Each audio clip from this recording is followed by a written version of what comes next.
Good day and thank you for standing by. Welcome to the Coherent Corp FY25 First Quarter Earnings Conference Call. At this time, all participants are in a listen-only mode. After the speaker's presentation, there'll be a question-and-answer session. To ask a question during the session, you'll need to press star 11 on your telephone. You will then hear an automated message advising your hand is raised. To withdraw your question, please press star 11 again. Please be advised today's conference is being recorded. I would now like to hand the conference over to your speaker today, Paul Silverstein, Senior Vice President, Investor Relations and Corporate Communication. Please go ahead. Thank you, Operator, and good afternoon, everyone. With me today are Jim Anderson, Coherent CEO, and Sherry Luther, Coherent CFO. During today's call, we will provide a financial and business review of the first quarter of fiscal 2025 and the business outlook for the second quarter of fiscal 2025. Our earnings press release can be found in the Investor Relations section of our company website at coherent.com. I would like to remind everyone that during our conference call today, we may make projections or other forward-looking statements regarding future events or the future financial performance of the company. We wish to caution you that such statements are predictions based on information that is currently available and that actual results may differ materially. We refer you to the documents that the company files with the SEC, including our 10-Ks, 10-Qs, and 8-Ks. These documents contain and identify important risk factors that could cause the actual results to differ materially from those contained in our projections or forward-looking statements. This call includes and constitutes the company's official guidance for the second quarter of fiscal 2025. If, at any time after this call, we communicate any material changes to this guidance, we intend that such updates will be done using a public forum such as a press release or publicly announced conference call. We will refer to both GAAP and non-GAAP financial measures during this call. By disclosing certain non-GAAP information, management intends to provide investors with additional information to permit further analysis of the company's performance and underlying trends. For historical periods, we provide reconciliations of these non-GAAP financial measures to GAAP financial measures that can be found on the Investor Relations section of our website at coherent.com. Let me now turn the call over to Jim Anderson, our CEO. Thank you, Paul, and thank you, everyone, for joining today's call. I'd like to begin by welcoming Sherry Luther back to Coherent as our new CFO. Sherry and I previously worked together at Lattice Semiconductor for almost 6 years, where Sherry did an outstanding job as the CFO. Prior to Lattice, Sherry worked for 16 years in various finance roles at Legacy Coherent before its acquisition. Sherry's proven track record as a CFO, combined with her long history with the company, has allowed her to hit the ground running, and we're very pleased to have her join our team. I also want to thank Rich Martucci for serving as our interim CFO prior to Sherry's arrival. Rich's leadership and dedication have been a tremendous help to me and the company, and I'm deeply grateful for his commitment and continued dedication to Coherent. Now that Sherry's on board, I'm pleased to announce that we'll host an Investor and Analyst Day in New York on May 28th of next year. At that event, we'll outline our overall strategy, including our end market growth opportunities, product and technology roadmap, and long-term financial model. We look forward to the event and sharing more details about our plans to create value for our shareholders. Before I discuss our first quarter results, I'd like to provide an update on the 3 key areas of improvement that I outlined at our last earnings call: culture, strategy, and execution. I believe improvements in these 3 areas will transform our extensive, innovative technology portfolio and our growing market opportunity into an engine of market-leading revenue growth, expanding profitability, and industry-leading shareholder value creation. First, regarding culture, I've now had the opportunity to visit more than 20 of our sites and meet with many of my teammates across the world. We have incredible depth and breadth of talent, and our employees' dedication is inspiring. My favorite part of our culture is our focus on innovation, and we will continue to nurture this fundamental part of our culture. Yet, as I noted last quarter, there is also opportunity to evolve our culture. We're building a faster and more agile company. We've already made numerous changes to simplify and strengthen our organizational structure, empower our leaders, streamline decision-making, and accelerate execution. Cultural change always takes time, but I'm encouraged by our early progress in this area. Second, regarding strategy, we completed the strategic portfolio review that we initiated in June. This portfolio assessment will be the foundation for making organic and inorganic investment decisions moving forward. We applied a set of strategic and financial criteria to sort each of our product lines into one of four categories: growth engines, profit engines, long-term bets, and non-strategic. We've now moved to the next phase, which is to drive actions based on the strategic assessment. For example, we've already shifted organic investment towards our growth and profit engines, where we have conviction that we can drive strong long-term profit expansion for the company. For instance, we increased investment in new datacom platforms, such as next-generation transceivers and our new optical circuit switch. We've also started the process of divesting or shutting down product lines and assets that are non-strategic. For example, we recently announced the planned sale of our Newton Aycliffe facility, which was an underutilized and non-strategic asset. The proceeds from the sale of the facility were used to pay down our outstanding debt and reduce overhead costs. Another example is our recent announcement that we're exploring strategic options for our battery technology platform. Although our non-strategic businesses represent a relatively small portion of our revenue, they're dilutive to the company's margin structure and absorb investment capital and focus that would be better deployed in our core businesses. As we optimize our portfolio over the coming quarters, we'll provide further updates, including at our upcoming Investor Day. Finally, the third area of focus for improvement is execution. Last quarter, I underscored the opportunity to significantly improve operational efficiency and effectiveness. We're tackling the greatest opportunities up front. For example, we've begun engaging our key customers and partners in a much more strategic manner. This approach has already uncovered new areas of long-term growth opportunity with our key customers and partners. Another example is our focus on gross margin expansion. We launched initiatives for pricing optimization and product cost reduction aimed at achieving our goal of operating at a consistent, sustainable gross margin level above 40%. On operating expenses, we are shifting R&D investment to our growth and profit engines, and we are shutting down or divesting highly speculative projects that do not suit our long-term business model. Our go-forward R&D strategy will ensure that investments are focused, efficient, and offer high return. And on SG&A, we are focused on driving greater efficiency and leverage. Evolving our culture, optimizing our strategic portfolio, and improving our operational execution will put us on a path of sustained market-leading growth, enhanced profitability and cash generation, and a stronger balance sheet.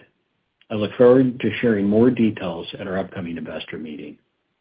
I'll now switch gears and provide some brief comments on our fiscal first quarter results. Revenue in Q1 increased by approximately 3% sequentially and by 28% year-over-year, driven primarily by strong AI-related datacom transceiver revenue growth, along with improvement in our telecom revenue. Non-GAAP gross margin expanded by 49 basis points sequentially, and our non-GAAP EPS grew by 22% sequentially and by well over 4x year-over-year. Let me summarize what we're seeing by our business by end market. In the communications market, Q1 revenue increased by 14% sequentially and by 68% year-over-year. The sequential and year-over-year increases were driven by strong increases in both our datacom and our telecom revenue. Our Q1 datacom revenue grew by approximately 16% sequentially and by 89% year-over-year, due primarily to AI data center demand. We're very pleased with the continued ramp of our 800 gig transceivers and the adoption of those products across a broader set of customers. We also continue to make great progress on our 1.6T transceivers.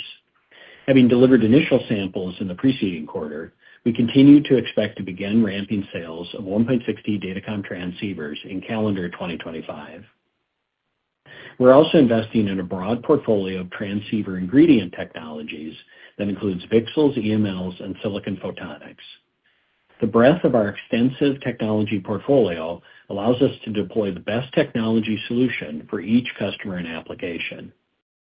We showcased this capability at the European Conference on Optical Communications this past September, where we presented a multi-technology datacom transceiver demonstration at 200 gig per optical lane based on both our differential EML and our silicon photonics platforms.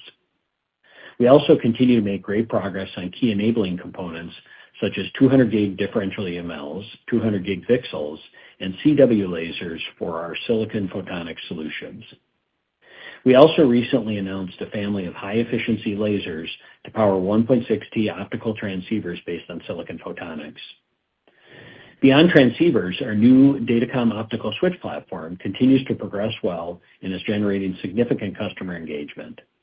Our differentiated switch is based on our highly reliable solid-state liquid crystal technology and was recognized at ECOC 24 with the Best Product Award for Data Center Innovation. We've shipped sample units to key strategic customers, and we expect to begin ramping revenue in calendar 2025. Shifting to telecom, our revenue increased by 9% sequentially and by 17% year over year. Although we continue to take a cautious view of the telecom end market recovery, the sequential revenue growth in Q1 was a combination of end market improvement along with our ramp of new products, especially our new 100ZR and 400 gig ZR/ZR+ coherent transceivers. We're in qualification with our high optical output power C-band 800 gig ZR/ZR+ coherent transceivers, and we recently announced an L-band version to double the capacity of existing fiber infrastructure. In our remaining markets, which are primarily industrial-related applications, aggregate revenue decreased 10% sequentially and decreased 3% year over year. Within these markets, ongoing strength in display capital equipment was more than offset by weakness in precision manufacturing and other subsegments. Display strength is being driven by continued strong demand for our excimer lasers for OLED screen manufacturing, which is driven by increased OLED adoption in new laptop and tablet computers. We also booked initial revenue for our new Python annealing lasers that are being deployed in Gen 8 OLED display fabs. Across other industrial-related end market subsegments, such as precision manufacturing, we experienced demand headwinds in Q1 that were consistent with broader industry trends. Overall, despite some near-term headwinds, we expect the industrial market to be a long-term growth driver for the company as the end markets recover and as our new products continue to ramp. In summary, after being on board for 5 months, I'm even more enthusiastic about the opportunity to unlock significant shareholder value based on the depth and breadth of our technology innovation, the size of the market opportunities we address, and the potential to improve our operational execution. We're expecting strong growth in our communications business over the coming quarters, and while some near-term softness persists in our other end markets, we continue to expect fiscal 2025 overall to be a solid growth year for the company. I'll now turn the call over to our new CFO, Sherri Luther. Thank you, Jim. Let me begin by saying how excited I am to rejoin Coherent, a company with a rich culture of innovation. I want to express my appreciation for the warm welcome I have received from my Coherent teammates. I also especially want to thank Rich Martucci, who has helped me to quickly come up to speed and ensure a smooth transition. As Jim noted, I spent 16 years at Coherent prior to its acquisition. What attracted me to rejoin Coherent was the opportunity to drive significant shareholder value expansion. The company has a solid foundation with its innovative technology and breadth of product portfolios. I see the opportunity to improve profitability in a number of areas. For example, I see opportunity for gross margin expansion, greater operational efficiency in the R&D investments we make, and opportunity for better SG&A efficiency. In addition, capital allocation is key because we need to ensure that we are investing in the product portfolios that drive the highest return for the company, while also paying down debt to deleverage our balance sheet as quickly as possible. I look forward to sharing additional thoughts with you at our Investor and Analyst event in May. Now let me provide a summary of our results. Overall, in the first quarter, we drove continued sequential improvement in our financial results with solid revenue growth and gross margin expansion, driving strong profitability.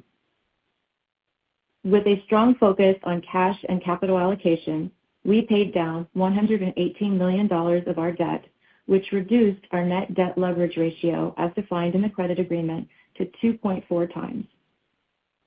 First quarter revenue was $1.35 billion, an increase of approximately 3% sequentially and 28% year over year. From a segment perspective, networking revenue increased 12% sequentially and 61% year over year due to AI data center demand. Laser segment revenue decreased 2% sequentially and increased 4% year-over-year, reflecting relatively stable end market demand. Materials segment revenue decreased 15% sequentially and 3% year-over-year, primarily due to weak automotive end market demand. Our first quarter non-GAAP gross margin was 37.7%, an increase of 49 basis points compared to the prior quarter, and an increase of 293 basis points compared to the year-ago quarter. The improvements in gross margin were driven by higher revenue volume, favorable mix, and yield improvements. First quarter non-GAAP operating expenses were $276 million compared to $266 million in the prior quarter and $234 million in the year-ago quarter. The sequential and year-over-year increases were primarily driven by increased R&D investments in our product portfolio as well as variable compensation. Looking ahead, we plan to continue to be disciplined in managing our SG&A expenses while ensuring that we invest in our product portfolio. Our first quarter non-GAAP operating margin was 17.3% compared to 17% in the prior quarter and 12.6% in the year-ago quarter. First quarter non-GAAP tax rate was 20.3% compared to 25.9% in the prior quarter as a result of non-recurring one-time items. First quarter non-GAAP earnings per diluted share was 74 cents compared to 61 cents in the prior quarter and 16 cents in the year-ago quarter. We paid down $118 million in debt during the quarter using cash from operations and the proceeds of the sale of our Newton Aycliffe fabrication facility for incremental debt reduction. I will now turn to our guidance for the second quarter of fiscal 2025. Revenue is expected to be between $1.33 billion and $1.41 billion. Non-GAAP gross margin is expected to be between 36% and 38%. Total operating expenses are expected to be between $275 million and $295 million on a non-GAAP basis. Tax rate for the quarter is expected to be between 19% and 22% on a non-GAAP basis. EPS is expected to be between 61 cents and 77 cents on a non-GAAP basis. In summary, I'm very excited to return to Coherent. I see a bright future with significant opportunity to drive shareholder value expansion, transforming the company's strong foundation in technology and innovative products into a stronger operating model. That concludes my formal comments. Operator, please open the call for Q&A. Thank you. Ladies and gentlemen, if you have a question or a comment at this time, please press star 11 on your telephone. If your question has been answered and you wish to move yourself from the queue, please press star 11 again. We'll pause for a moment while we compile our Q&A roster.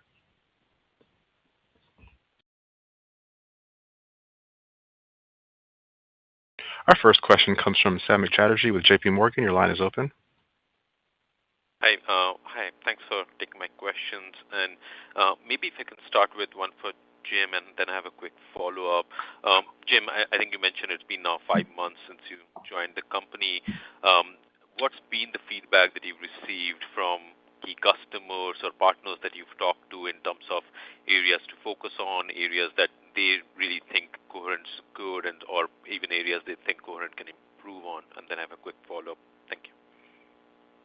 Yeah, thanks, Samik, for the question. Yeah, great question. Always happy to talk about customers. And I've definitely spent a lot of time with customers over the last 5 months, meeting as many as possible. I'd say that, first of all, I think we have a lot of really strong existing relationships with our big strategic customers across both our networking accounts and our big data center customers, but also our industrial customers as well. And so in a lot of cases, there's a long history with these customers that's very strong and very positive. I think when I talk to our customers, the opportunity that we have is to build relationships with those customers that are much more strategic, much more multi-generational, long-term engagements, to move from solving problems that are right here in the here and now to focusing on much more multi-generational innovation and partnering with our customers on future generations that are 1, 2, 3 generations out. And so I think that's our opportunity to drive a deeper strategic engagement with our key customers moving forward. And I think the couple things that I would say are really, really resonating with our customers when we have those longer-term strategic discussions is, I would say, number one, definitely the technology portfolio and roadmap that we can bring to those customers to help drive their innovation. But the second area I would highlight too is supply chain resiliency and the breadth and depth of our supply chain. And if I just take, for instance, our big AI data center customers as an example, because that's where we're seeing the fastest growth in our revenue right now. On that first area of technology roadmap, I think our customers really recognize the breadth and the depth of the technology portfolio that we can bring to bear, especially in the optical networking space, where we don't just assemble the modules, but we build a lot of the ingredient components that go into the module, the lasers, whether they're VCSELs or EMLs or silicon photonics that we design, or a lot of the other ingredients that go into those modules. So the breadth of technology that we can bring for that multi-generational partnership, I think, is really unparalleled. And then the second thing, which is definitely becoming more and more important to all of our big strategic customers, is supply chain resiliency. And there again, I think we can bring a really differentiated supply chain where we have incredible geographic diversity in terms of our manufacturing footprint. And then our verticalized structure can be a real advantage, especially in a very fast ramp situation, which we're in right now with our data center customers. When demand is increasing very quickly, it's really important to have that verticalized strategy and structure that we have, because I think that's really allowed us to supply them in a really reliable way. And so those are a couple things that are really resonating with our customers. But I think that back to the high level point would be our opportunity to really build much deeper strategic engagements with our partners moving forward. And I think our customers are definitely receptive to that, and that's definitely an area we'll be focused on moving forward. Got it. And for my follow-up, I'm just trying to think of the gross margin here and what we should be tying it to, the improvement in the gross margins, and what we should be tying it to as we move through the year. You are sort of guiding to sequentially a bit better revenue at the midpoint. Should we be tying those improvements to revenue improvement through the year, or should we be thinking about some of the pricing that you've talked about start to sort of agree to that? Just trying to think about sort of the gross margin trajectories for the rest of the year, not looking essentially for a guidance, but more how to think about what drives it from here on. Thank you. Yeah. Hi, Samik. I'll take that question. So I'll start off with a little bit of context on Q1 and then talk about the guide for Q2 and then how we're thinking about it a little bit more long term. When you look at Q1, the approximately 50 basis point sequential improvement, we're really pleased with that, and 290 basis points year-over-year improvement. That really came from a few different areas. One was, of course, higher revenue volume contributed. We also had favorable product mix. An example of where we saw that was in our laser segment, where we saw continued strong demand for our excimer lasers for OLED screen manufacturing. We also had improvements in yield, and we saw that in our datacom business, where we saw improvements in the transceivers part of that business. So really a few different areas that drove the sequential and year-over-year improvement there. When we look at Q2, the guide for Q2, that is a range, right? 36 to 38%, it is a range. And there can certainly be fluctuations on a quarterly basis with respect to gross margin. But we did talk about last quarter, Jim mentioned that we launched our gross margin expansion strategy, which includes product pricing optimization as well as product cost reduction. And so that's an area where we're going to focus on, because we want to achieve a long-term gross margin of greater than 40%. And so that's really how to think about what our goal is for our long-term gross margin. And we're in the very early stages of that, certainly. But you can be rest assured that we're focused on really driving to that greater than 40% target. And when we get to our investor day in May of next year, we'll certainly give more color on the model and all of the different elements of that. Got it. Great. Thank you. Thanks for taking my questions. One moment for our next question. Our next question comes from Simon Leopold with Raymond James. Your line is open. Thank you very much for taking the question. I've got maybe two, one's more thematic, the other more reflective.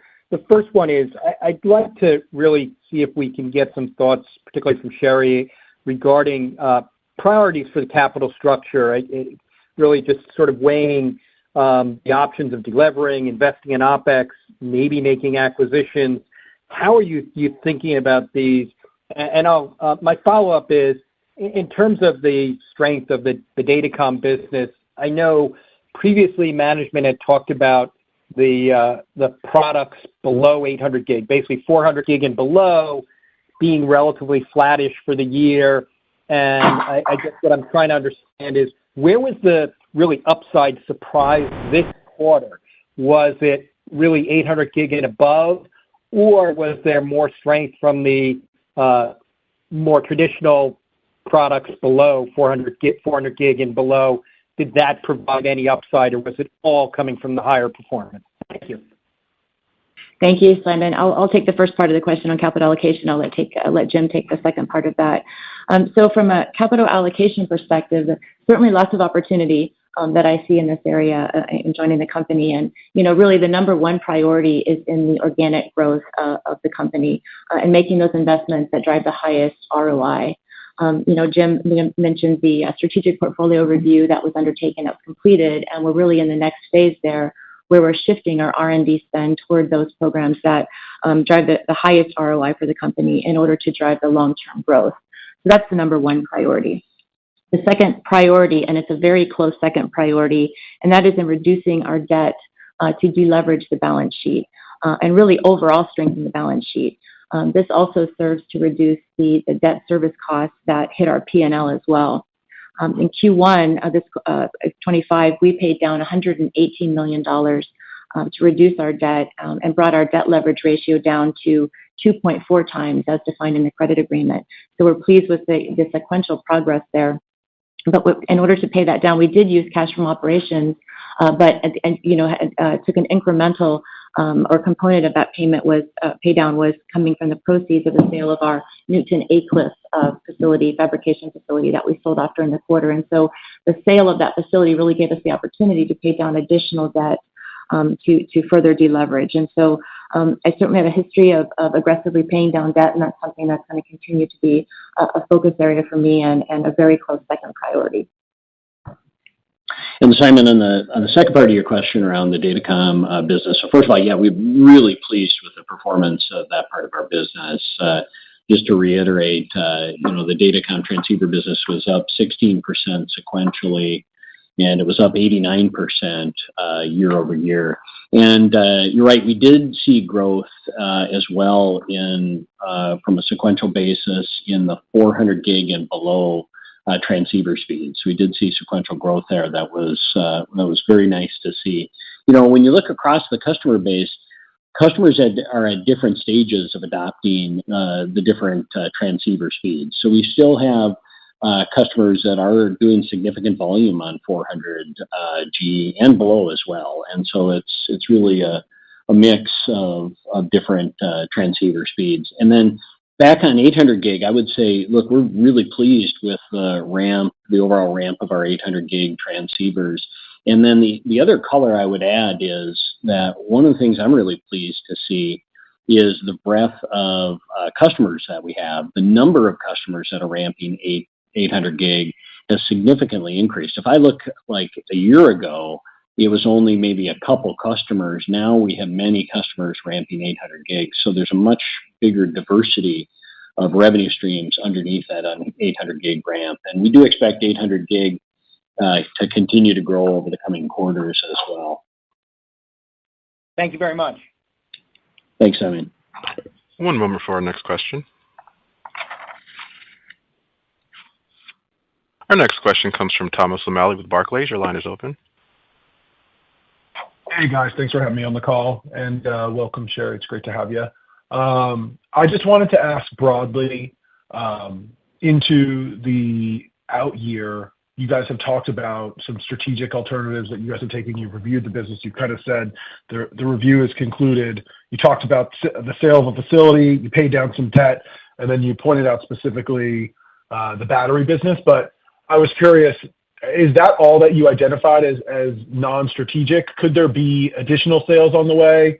and just any color you give. I honestly understand that there's an analyst day coming up, but is your intent to give more there, or is that kind of the extent of the non-strategic thus far? Yeah, thanks, Thomas, for the question. No, there are definitely other things that we're working on in the category of non-strategic. So, as we said, we completed that portfolio assessment. I think it wrapped up pretty much at the end of August, and then we've since moved into execution mode. And there's a number of different things that we're looking at. Just the two examples that I gave in the prepared remarks were, from an asset standpoint, the sale of the Newton Aycliffe facility, and then from a product line standpoint, that battery technology platform. But there definitely are other things that we're working on within that non-strategic category. And we'll certainly share that with investors as at the right time. It's a little premature to share some of that, but we will definitely share that at the right time. And then certainly we'll give a better picture at the Investor Day as well. But even between now and the Investor Day, we'll share any key milestones along the way. And then I just want to reiterate what I said in the prepared remarks, that even though the overall non-strategic category is a relatively small part of our revenue, again, it is dilutive to our operating margins, and more importantly, it draws away capital and focus from the management team. So we are anxious to execute quickly on that, to improve focus, to improve where our assets and where our investments are focused. And then, just beyond just the non-strategic category, in our other categories of, for instance, key growth drivers and key profit drivers, that's a place where we've been adding investment. And so we've been shifting investment away from the non-strategic areas into the fast-growing areas. And best example of that is the data center AI transceiver growth. And so we have increased R&D investment in new technology platforms for datacom transceivers. So these are new future technology platforms that we're really excited about, as well as the other example I would give would be the optical circuit switching, which we're excited about as well. So we're also shifting organic investment towards those high growth, high profitability categories as well. So that's certainly already happened or in process as well. Helpful, Jim. And then the second I had is on 1.6T. I think you mentioned calendar year 25 as a ramp for those transceivers. But do you think that you'll have, this is a multi-parter here, so forgive me, do you think that you'll have any contribution from 1.6T in the fourth calendar quarter of this year? Or are you going to see any this year? And then when do you see the volume ramp of 1.6T coming? We've heard from others in the space that there are constraints on the laser side and on the DSP side. Are you seeing any of those constraints? And then if you think that the world is kind of ramping on 1.6T, do you guys see kind of more of a silicon photonics world or an EML world as that 1.6T ramp? Sorry for the multi-parter, but appreciate it. Okay, thanks, Thomas. I'll try to. That was a multi-parter. I'll do my best to get to all of that. So at this point, what we're saying is we'll ramp within calendar 25. Certainly, we're focused, along with our customer, on getting our solution into production as quickly as possible. To the extent that we can ramp sooner, we'll certainly execute as fast as we can. I think I was really pleased that the team delivered samples last quarter. We're working very tightly with our customers, now our lead customers, to get that into production as quickly as possible. But for now, I think I'll leave the expectation at calendar 25. And as we get close to that revenue ramp, we'll certainly share more details about when exactly we expect that ramp and the contribution. And then with respect to the specific technology that we're using, what I would say is I think one of our real strengths and something that really differentiates us as a technology, as an optical networking technology provider, is the breadth of technology that we can bring to bear, right? We look at it as, we'll deploy whatever the best technology is for the benefit of the customer and the application that we're trying to drive. So whether that's an EML, VCSEL, or silicon photonics, we're developing all of those different options, and we'll deploy whatever technology is strongest to create the biggest differentiation for our products and the biggest benefit for our customers. So that's kind of the approach that we take to the technology. And I think we've got the broadest set of technology options of certainly any of our peers and competitors. So I think that's a real competitive strength for us.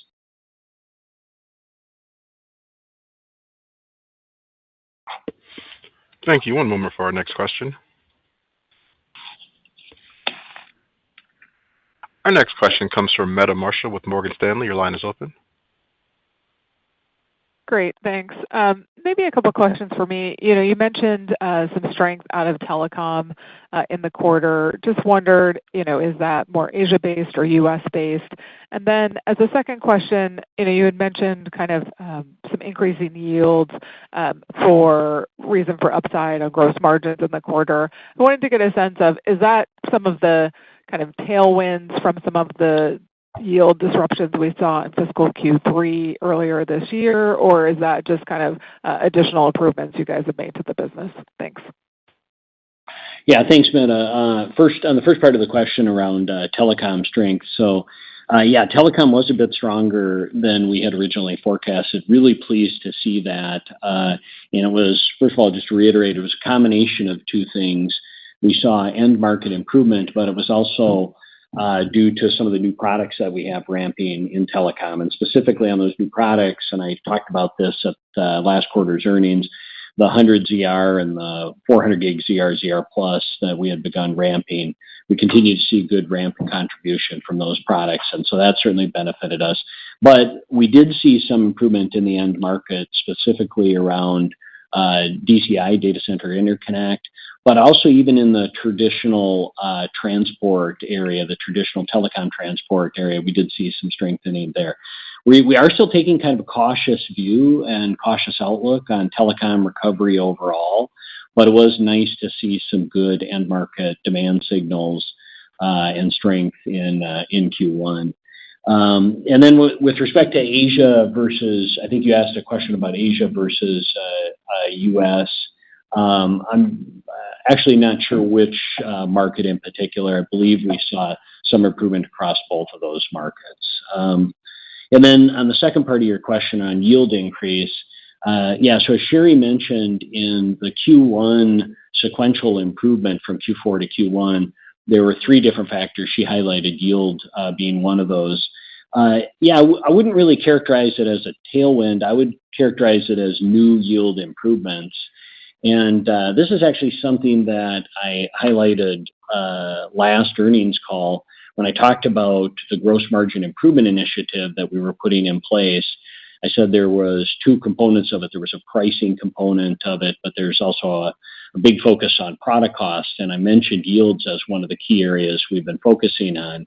And the team has definitely been focused on that over the past few months. In fact, some real-time information, Sherry and I were actually sitting in a review with the team this morning, the Datacom transceiver team this morning, and we were reviewing yields, and really pleased with the progress that team has made on yield improvements over the past few months, and really pleased with the plan that they're showing moving forward.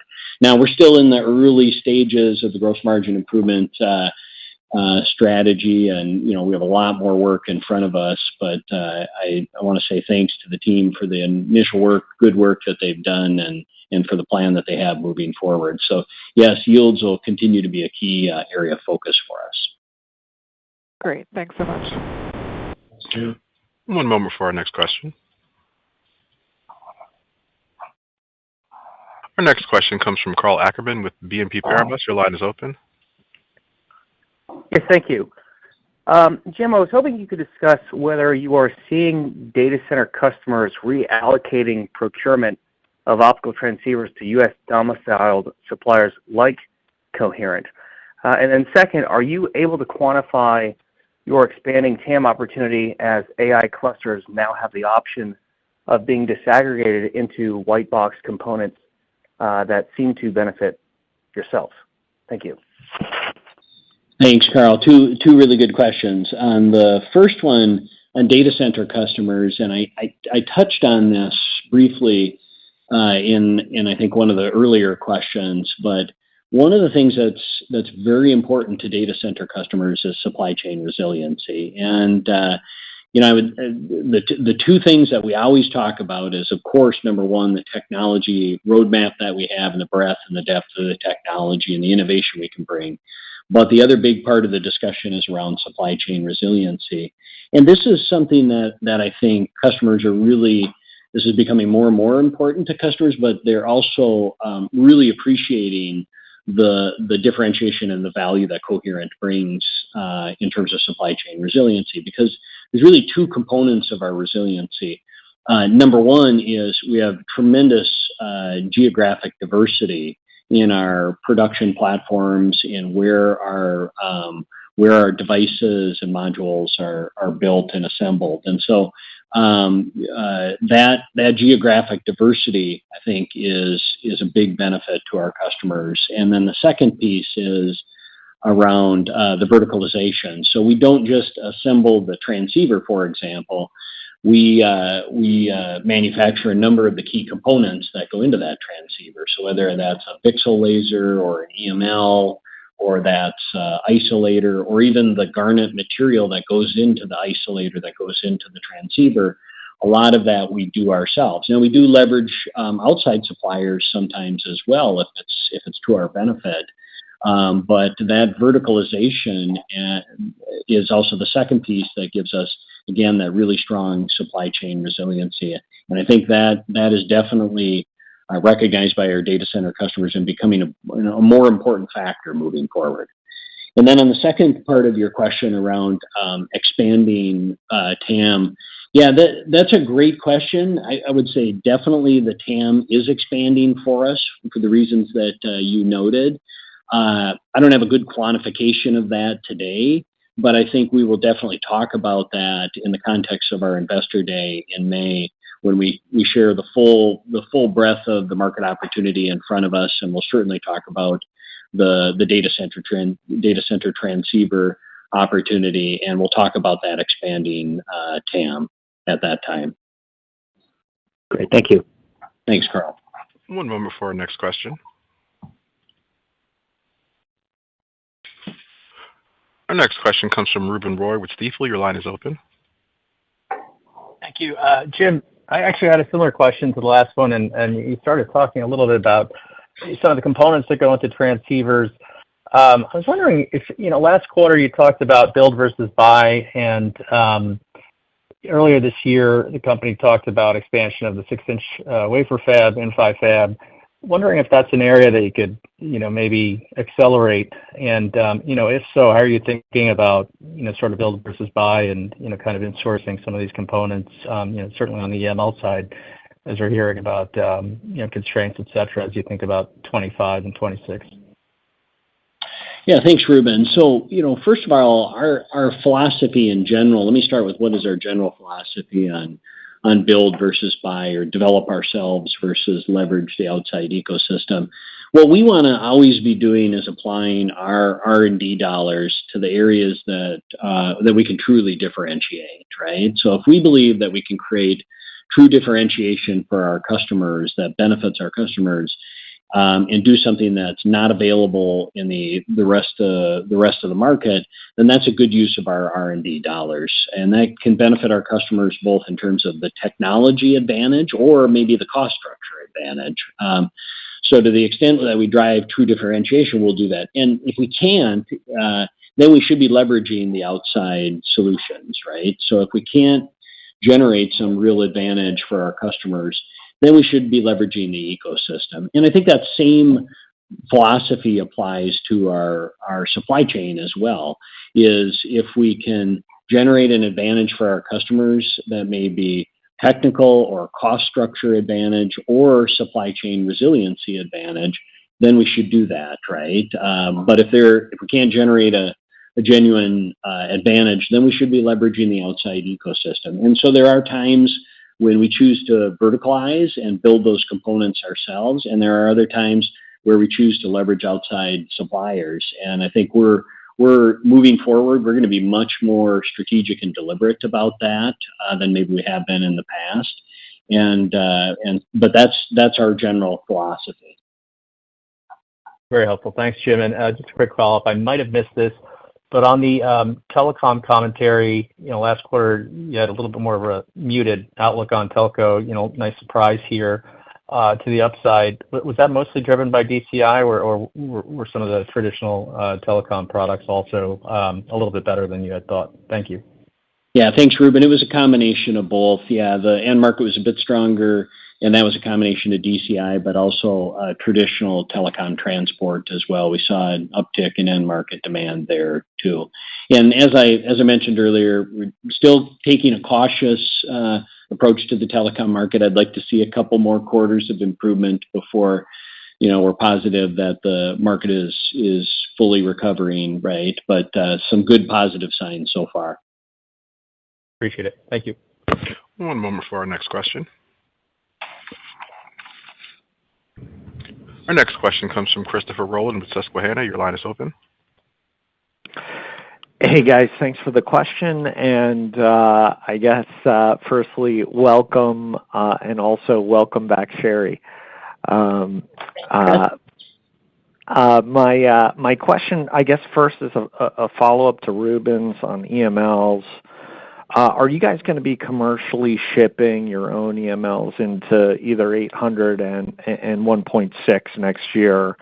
And additionally, are you concerned at all about data center capacity constraints for you guys into what could be a pretty robust 2025? And this is either for transceiver assembly or light source.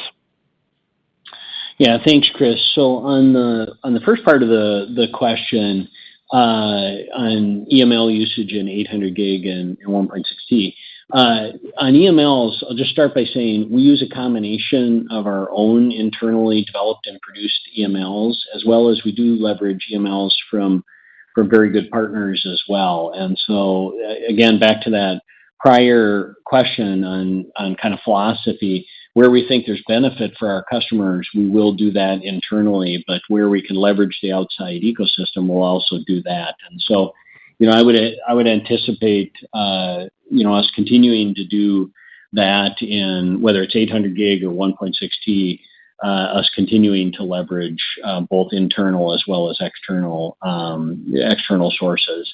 And then I also want to reiterate the fact that we take a multi-technology approach, right? So not just EML, but to the extent we can leverage VCSEL or a silicon photonics solution, we'll do that as well, right? So again, we'll take whatever we believe is the best technology path for our customers that gives the greatest benefit. And I think that's one of the benefits we bring to our customers is our expertise is really at a deeper level of being able to manipulate photons for the benefit of data transmission. And we look at whether it's EML, VCSEL, or silicon photonics as that's just a method by which we bring our innovation around using photons to transmit data. And then on the second part of your question I think it was, Chris, around capacity constraints as we continue to ramp in data center AI.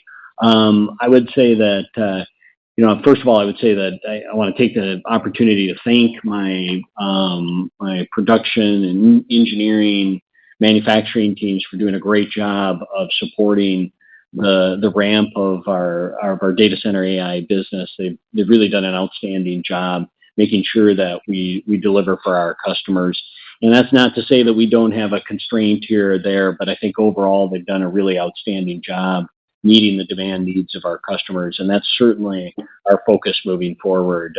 We're certainly increasing and ramping up our capacity internally, whether that's for transceiver assembly or whether that's for the individual ingredients that go into that transceiver, isolators, VCSELs, EMLs, whatever, right?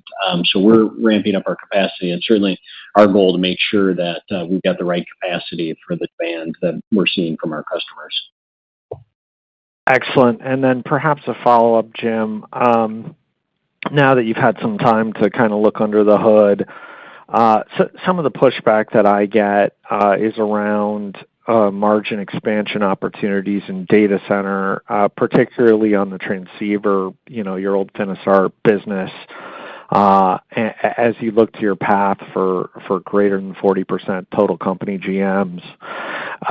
And what I'm getting at here is there seems to be a balance here between upside from surging units, obviously driven by AI, versus what I think are fairly aggressive capacity expansion plans for guys, particularly out of Asia, but Innoscience, but you have Cloud Light, you have some other transceiver guys here as well. So when you balance those together, do you think there is sizable room here to expand margins on the transceiver side, which is a big chunk of your datacom business?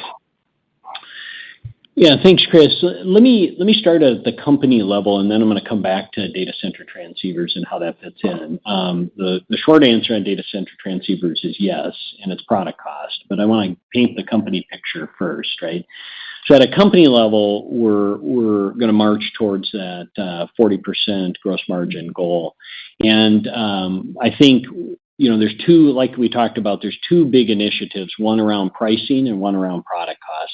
I think the pricing optimization that we can do probably applies more to our industrial businesses. So we have many different product lines and many different industrial submarkets underneath the umbrella of the industrial business. And I do see opportunity to do a much better job of optimizing the pricing of those products and capturing what I would call is the fair value for the technology and the innovation that we're bringing to those industrial markets.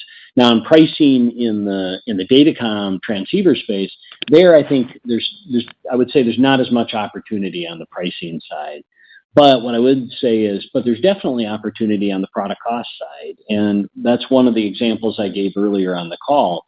Is on product costs within transceivers. I highlighted, I believe this on the last earnings call, yields as definitely an opportunity. And Sherry and I, as I said earlier, were in an operational review this morning, spending time talking to the team about yields, the improvements that they've driven over the past few months, and what we need to see in terms of yield improvements moving forward as well. And that is definitely an area of focus for us. So I would, back to your datacom transceiver question in particular, I would say maybe not so much on pricing, but definitely there's opportunity for us in cost, and we're certainly very focused on that. Great answer. Thanks, Jim. One moment for our next question. Our next question comes from Jack Egan with Charter Equity Research. Your line is open. Great. Thanks for taking the questions. So I didn't hear or see anything about segment operating margins, but through June, the networking segment had been kind of range-bound in the mid-teens despite being at record revenue. So I was just wondering, are you seeing the margin benefit from a higher mix of 800 gig transceivers today? And if not, just when exactly does that impact kind of kick in? Yeah, Jack, maybe I'll start with that question. If Sherry wants to add anything, she's welcome to add. What I would say is, yeah, if you look at historically within, it sounded like your question was focused on the data center or communication segment, which is mostly data, or networking, which is mostly data center, AI data center. If you look historically at when we moved to new technology nodes, yes, you're right. The newer speed grades for the transceiver are generally higher margin, and so to the extent that we're quickly ramping a higher speed, more advanced transceiver, that's usually at a higher gross margin. So yeah, the general rule would be as we ramp those higher speeds, we would expect to see margin improvement on that.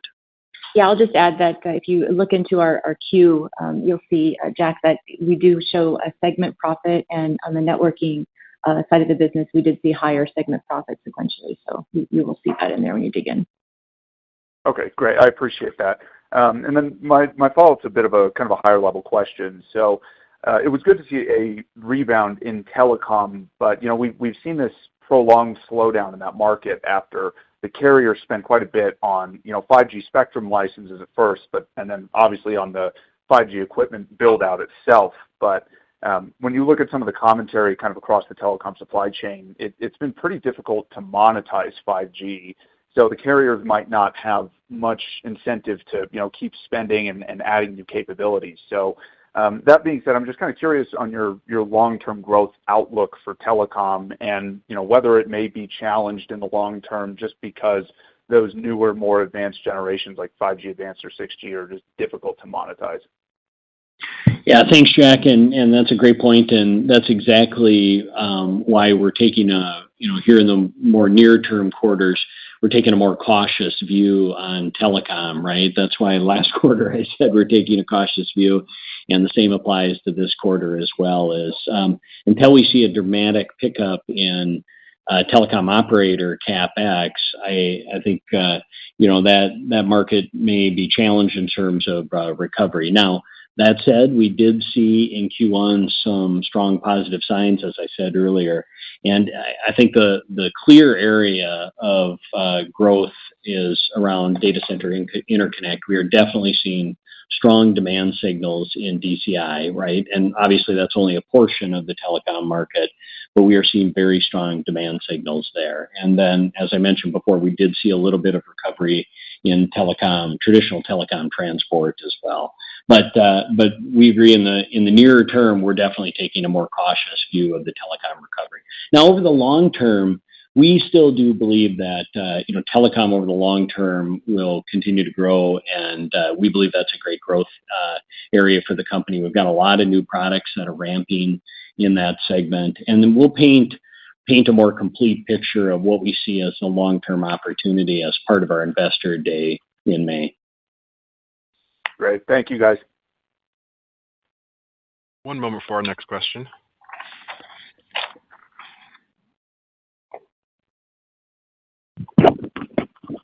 Our next question comes from Richard Shannon with Craig-Hallum Capital Group. Your line is open. Well, great. Thanks, everyone, for allowing me to ask a couple questions here. Jim, I guess maybe a quick two-parter related to Datacom here. When I look at 1.6T, how are you thinking about Coherent time to market relative to your competitors? And do you also expect to ramp at a breadth of customer base more like what you have now in 800 gig, or kind of what you saw in the earlier stages of 800 gig, where, as you just noted today, the customer base has expanded nicely here over this period? Yeah, thanks, Richard. On the first one, we delivered, just reiterate what I said earlier, we delivered samples last quarter. We're working really carefully with our customers to get that into production as quick as possible. And at this point, we expect revenue to begin to ramp in calendar 25. As we get closer to that ramp, we'll certainly share more specifics around that. And, clearly we're motivated to get that into production as quick as possible on our side. And then in terms of the second part of the question on breadth of customer base, I think it would be similar to the breadth of customers that we saw at the beginning of the 800 gig ramp. Could be a little bit different, but it'll be kind of similar magnitude in terms of number of customers. Okay, fair enough for that, Jim. My quick follow-on question here is just following up on the last couple of recent questions related to your telecom business. You just noted in response to the last one here about seeing some really nice growth in DCI versus traditional telecom transport. Any way you can give us a sense of how big each of those buckets are? And I know it's not easy to necessarily know where it goes, but is a DCI relatively close to traditional telecom or a small portion, or just help us out a little bit there, please? Yeah, we don't really break out to that level of granularity, but DCI was a smaller portion, but is a rapidly growing portion of that revenue base, right? And so we do expect DCI to become a bigger component of that overall telecom TAM, as well as our revenue base over the coming quarters. It's certainly faster growing than kind of the rest of that part of the market. Okay, appreciate the comments, Jim. That's all for me. Thanks, Richard. Thank you, ladies and gentlemen. This does conclude today's question and answer session. I'd like to turn the call back over to Jim Anderson for any closing remarks. Thank you, everyone, for joining us on our call today. I want to once again thank Sherry for joining the team as well. It's good to have her sitting at the table here with me again. And just in closing, I want to thank all my Coherent teammates for all their hard work and dedication. I'm really proud of them and proud to be on the same team as them.